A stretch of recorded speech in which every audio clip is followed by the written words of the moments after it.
ये दोषारोपण करना। इसीलिए तो वचन में कहता है दोष न लगाओ ताकि तुम पर भी दोष न लगे। गीत भी कहते हैं ना,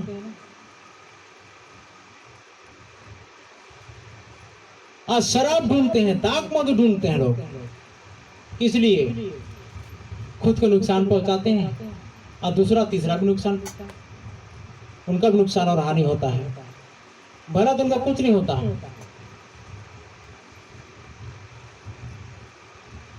खुद का भी नुकसान और दूसरे को भी नुकसान। तीसरा, हमने मां के गर्भ में पाया, क्या पाया? अच्छाई को तो ढूंढे नहीं, बुराई ढूंढना शुरू कर दिए। दूसरे का बुराई न ढूंढे, तेरा वचन कहता है दूसरे का बुराई न ढूंढे, लेकिन हम तो उसी को, उसका सिर से लेकर के पांव तक क्या करते रहेंगे? बुराई ढूंढते रहेंगे, कोई अच्छा ही नहीं। ये आज नहीं, कल नहीं, 1 साल बाद नहीं, 10 साल बाद तो कुछ न कुछ तो करेगा ही करेगा, गलती तो करेगा करेगा। चलो कानून के विषय में ठीक ठाक है, परमेश्वर के वचन के विषय में कैसा है, ये संसार के विषय में कैसा है, ये परिवार के विषय में कैसा है? सोचिए, अगर प्रभु यीशु मसीह आपके अंदर में अगर इन सारी बातों को आज भी अगर देखता रहता, ढूंढता रहता, तो क्या इस जगह में आप और इस अवस्था में रहते? परमेश्वर के वचन को प्राप्त करके रहते? लेकिन उसने कहीं ना कहीं किसी रीति से किसी कोने में आपका अच्छे को देखा और उसने चांस दिया, अवसर दिया। दूसरे के बुरे को न ढूंढे। चौथा, झूठ के द्वारा धन को न ढूंढे। इसके द्वारा, झूठ के द्वारा धन बहुत बढ़िया लगता है, धन बढ़ने से मन भी बढ़ जाता है। अनिका, तुम परमेश्वर और धन दोनों की सेवा नहीं कर सकते, तुम दो स्वामियों की सेवा नहीं कर सकते। मैं नहीं बोल रहा, वचन बोल रहा, ध्यान दीजिएगा। और चौथी बात जो हमने देखा, झूठ के द्वारा धन को न ढूंढे। बहुत सारे लोग इन्हीं विषय में अपना टाइम को खपत करते हैं, टाइम वेस्ट करते हैं, और ये सब चीज ढूंढ के आज तक ढूंढ रहे हैं। इसीलिए न परमेश्वर उनको दिखता है। ये बताइए मेरे को, कितने लोग परमेश्वर को देखना चाहते हैं? देखिए कितना सरलतम रीति से एकदम यत्न से हाथ खड़ा हो गया। तो मैं बोलूंगा कि आप बाइबल देखते हो? हैं? नहीं देखते। देखो क्या लिखा है, आदि में वचन था, वचन परमेश्वर साथ था, वचन परमेश्वर। तो बाइबल देखना किसको देखना है? वचन देखना किसको देखना है? तो क्यों नहीं देखते रोज? गीत इधर जरूर गाएंगे, चेहरा क्या देखते हो, है? आईना रोज देखेंगे, लेकिन वचन नहीं देखते। क्या नहीं देखते? तो फिर कैसे परमेश्वर को देखे? बोले वचन देखना मतलब परमेश्वर को तो देखो ना, रोज क्यों नहीं देखते परमेश्वर को? जो दिखाई दे रहा है उसको भी नहीं देख रहे हो आप। तो अब बोलते परमेश्वर दिखता नहीं। कैसे नहीं दिखता?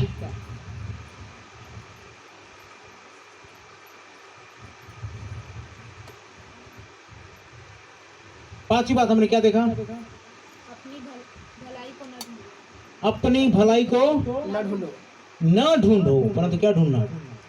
दूसरे की भलाई।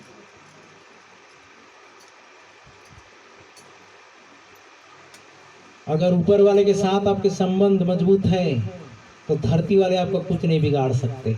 हालेलुया। परमात्मा की तस्वीर लगाओ मन के कक्ष में, फिर सारे फैसले होंगे आपके पक्ष में। हालेलुया। चलिए आज एक और बात को देखते हैं। देखना चाहोगे या नहीं? चाहेंगे। नहीं चाहोगे तो हम बंद कर देंगे।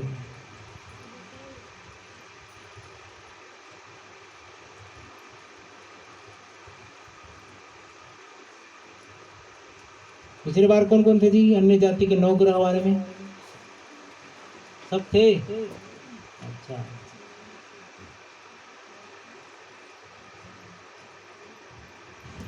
परिस्थिति के अनुसार राय बदल जाती है। किसकी? परिस्थिति के अनुसार लोगों की। मान लीजिए आप पसीने से तरबतर हैं, बहुत प्यासे हैं, प्यास के मारे गला सूख रहा है, पर कहीं भी पानी नहीं मिल रहा है। ऐसे में आप एक वृक्ष की छाया में थकान मिटाने के लिए खड़े होते हैं, ठीक है? तभी सामने की एक इमारत की पहली मंजिल की खिड़की खुलती है और आपको उस व्यक्ति से आंखें मिलती है, आपकी स्थिति देखकर वो व्यक्ति हाथ के इशारे से आपको पानी के लिए पूछता है। किसके लिए? पानी के लिए पूछता है। तो आपकी उस व्यक्ति के बारे में कैसी राय होगी? तो भला जब आप थके थकाए पेड़ के नीचे छाया में थकान मिटाने के लिए कुछ सोच रहे, पानी प्यास लग रहा, गला के मारे अर्थात प्यास के मारे गला सूख रहा है और इसी में कुछ दिखाई नहीं दे रहा, अचानक से सामने वाली मंजिल से एक खिड़की खुलती है और वो आपको पानी के लिए पूछता है, उस व्यक्ति के लिए पहली राय आपकी क्या होगी? ये आपकी पहली राय होगी। पहली राय होगी, क्या राय होगी बताइए? क्या सोचोगे आप? चलो कोई तो अच्छा मिला, बोलोगे कि नहीं बोलोगे? ठीक है, बोलोगे कि नहीं बोलोगे? बोलेंगे। क्यों भी नहीं? बोलेंगे। अब ये सिखाना पड़ता है भाई, चारी चुगली करने के लिए तो सिखाना नहीं पड़ता है। नहीं पड़ता। पहली बार राय क्या होगी आपको पानी के लिए पूछेगा तो, क्योंकि आप प्यास के मारे मर रहे हैं। ठीक है, पहली आपकी राय है। आदमी नीचे आने का इशारा करता है और खिड़की बंद कर देता है। आदमी नीचे आने का इशारा करता है, खिड़की बंद कर देता है और नीचे का दरवाजा 15 मिनट बाद भी नहीं खुलता। कितने मिनट बाद नहीं खुलता? 15 मिनट बाद भी नहीं खुलता। आप नीचे आके देख रहे हैं, उसके बाद में उस व्यक्ति के बारे में आपकी क्या राय होगी? ये आपकी दूसरी राय है। उसी व्यक्ति के बारे में बोल रहा हूँ जिसने आपको पानी के लिए पूछा, जिसने आपको पानी के लिए पूछा, नीचे आने के लिए बोला। बात भी किया, आप नीचे चले गए, 15 मिनट बाद दरवाजा नहीं खुल रहा है, क्या राय होगी आपकी? तुरंत नेगेटिव। कैसा आदमी है, बुला भी दिया, पूछ भी नहीं रहा है। पहली राय कैसा था? अरे चलो कोई तो सज्जन है, भला सज्जन है, पानी के लिए पूछा। लेकिन इधर नीचे जाने से क्या पता चल रहा है? ये अजीब खड़ूस आदमी है, ऊपर से नीचे बुला दिया। क्या राय होगी? आप अपना राय सोचो, है ना, अपना राय बोलो, क्या बोलोगे? या उसी व्यक्ति के बारे में आपकी राय दूसरी है। 16 मिनट बाद दरवाजा खुलता है, आदमी कहता है मुझे देरी के लिए खेद है, लेकिन आपकी हालत देखकर मैंने आपको पानी के बजाय नींबू पानी देना सबसे अच्छा समझा। क्या पानी? नींबू पानी। मैं नॉर्मल पानी ना देकर मैंने थोड़ा वेट इसलिए करवाया ताकि आपको मैं नींबू पानी दूं, इसलिए थोड़ा समय लग गया। कितना? थोड़ा सा। अब उस व्यक्ति के बारे में आपकी राय फिर बदल गई होगी। ये तीसरी राय है। अब क्या सोचा आपने?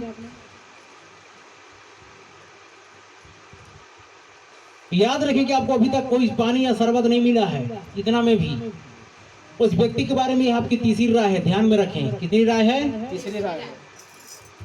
होता है नहीं होता है? होता है। अगर ऐसा हुआ तो आप क्या सोचोगे, क्या समझोगे? अब आप उस व्यक्ति के बारे में कैसा महसूस करते हैं? देखिए, अब जैसे ही आप शरबत को अपनी जीभ पर लगाते हैं, आपको पता चलता है कि इसमें चीनी नहीं है। क्या नहीं है? चीनी नहीं। तो अब बताइए, अब आपकी राय क्या होगी उसी व्यक्ति के प्रति जिसने पानी पूछा, जिसने 15 मिनट दरवाजा नहीं खोला, जिसने बिना चीनी का आपको नींबू पानी दे दिया? क्या राय होगी आपकी उसी व्यक्ति के बारे में? कितना राय आप एक व्यक्ति के बारे में बदल रहे हो आप? अब आप उस व्यक्ति के बारे में कैसे महसूस करते हैं? चौथी राय आकार ले लेती है। चौथी राय, आपका चौथा राय आकार ले लेता है। कैसे? आपके चेहरे को खट्टेपन से भरा हुआ देखकर व्यक्ति धीरे से ऑरेंज ग्लूकोज का एक पाउच निकालता है। क्या निकालता है? ऑरेंज ग्लूकोज का एक पाउच निकालता है और कहता है आप अपने स्वाद के अनुसार जितना चाहे उसमें डाल लें। अब आपकी क्या राय होगी? अब उस व्यक्ति के बारे में आपकी राय फिर बदल गई होगी, है या नहीं है? है। एक ही परिस्थिति में उसने 5 बार आपकी राय बदलने के लिए विवश कर दिया, या आपकी राय को आपने ऐसा बदला उसके प्रति कि 5 बार। वास्तव में एक सामान्य स्थिति में भी अगर हमारी राय इतनी खोखली है, एक सामान्य स्थिति में अगर हमारी राय, हमारा विचार, हमारी सोच, हमारी समझ इतनी खोखली है और लगातार बदलती जा रही, तो क्या हम किसी के बारे में राय देने के लायक है? क्या हम परमेश्वर के बारे में राय देने के लायक हैं? परमेश्वर एक बार बढ़ोतरी दिया, हमने खुश होकर उस महान परमेश्वर को धन्यवाद धन्यवाद धन्यवाद बोल दिया, और जब दुख से गुजारा तो हाय परमेश्वर तुझ पर बोल रहे हैं। तकलीफ आया, दुख आया, भूख आया, पीड़ा आई, कष्ट आई, तो हम क्या कर रहे हैं? इस व्यक्ति की तरह क्या बोल रहे हैं पता है? ग्लूकोज, क्या बोलते हैं, ऑरेंज ग्लूकोज का बाटल भी ला रहा है समय समय पर, लेकिन हम एक ही स्थिति में इतना राय बदलते हैं। तो वास्तव में दुनिया में इतना समझ आया कि अगर कोई व्यक्ति आपकी अपेक्षाओं के अनुरूप व्यवहार करता है तो अच्छा है या अन्यथा बुरा है? तो अच्छा है, अन्यथा वह बुरा है। क्यों? एक सामान्य स्थिति में अगर हम अपनी राय इतनी बदल देते हैं तो सोचिए और हम कैसे कैसे राय बदलते होंगे।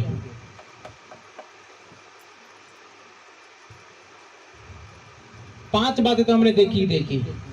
दूसरों पर दोष न ढूंढना, दूसरे को बुराई नहीं ढूंढना, दूसरे का अपनी भलाई नहीं ढूंढना, दूसरे का भी भलाई ढूंढे। गर्मी के मौसम में अगर इस रीति से परिस्थिति आ जाए तो फिर थोड़ा धैर्य रखे रहिए, धीरज धर रहिए।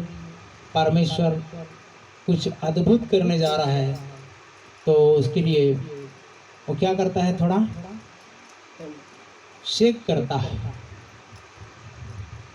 यीशु मसीह तक को उसने लास्ट में क्या कर दिया था, छोड़ दिया था। उसके बाद वाली जो बात है, सारे जहां का मालिक बनाते उसे। Hallelujah, hallelujah. आज सारे लोगों ने बोला जिस परमेश्वर को तुमने क्रूस पर चढ़ाया, जिस यीशु को तुमने क्रूस पर चढ़ाया, उसी को प्रभु ने, उसी को परमेश्वर ने प्रभु भी ठहराया और मसीह भी ठहराया। हालेलुया। और लिखा हुआ उसके बाद आगे आगे जाते हैं तो जो सर्वश्रेष्ठ नाम दिया गया, जो सब नामों में सर्वश्रेष्ठ नाम है, जो स्वर्ग में, जो पृथ्वी पर, जो पृथ्वी के नीचे, सब यीशु के नाम पे क्या टेके, घुटना टेके। हालेलुया। तो समझ में आ रहा है भाई, अच्छी वस्तु नासरत से नहीं निकल सकती। तो आप कई बार उस पेड़ के विषय में क्या करते हैं पता है, फैसला करते हैं पेड़ अच्छा तो नहीं है, फल कैसे अच्छा दे रहा है, फल तो अच्छा नहीं है, पेड़ कैसा अच्छा है। अगर फल को अच्छा कहो तो पेड़ को भी अच्छा कहो, पेड़ को अच्छा कहो तो फल को भी अच्छा कहो, क्योंकि कोई अच्छा पेड़ बुरा फल नहीं दे सकता, और कोई बुरा पेड़ अच्छा फल नहीं दे सकता। फल से तो पहचान होती है। Hallelujah, hallelujah. तो समझ में आ रहा है, बहुत सारी बातों में हम लोग क्या वचन में सिद्ध हैं या चुप जा रहे हैं, कई सारे मामलों में चुप जा रहे हैं। इससे तो बढ़िया है चुप रहो और कुछ भी ना बोलो। दर्द को पी जाओ। कभी कभी परमेश्वर से कहता हूँ, प्रभु जितने आसमान में तूने दुख रखा है प्रभु, भेज दे।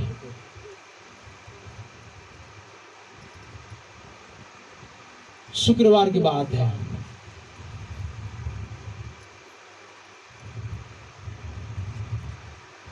रात में तो ठीक ढंग से सोया नहीं, समझ में आ रहा है, लेकिन दिन में भी मैंने दर्द के मारे मुझे लेटना पड़ा। ऐसी परिस्थिति कि मुझे लेटना ही पड़ा और लेटते लेटते इतना लेटा कि 1 बज गया। समझ में आ रहा है, 8-9 बजे 10 बजे से स्टार्ट किया सोना, 1 बजे उठा। अब भाई आप बोलोगे पास्टर आदमी 1 बजे तक सो रहा है, परिस्थिति ऐसी थी। रात में जगह भी जो था ये दिखाई नहीं दिया, लेकिन रात में दिन में सोना दिखाई है ना। है ऐसी बातें हैं, आपके अंदर में जो जुनून सवार होगा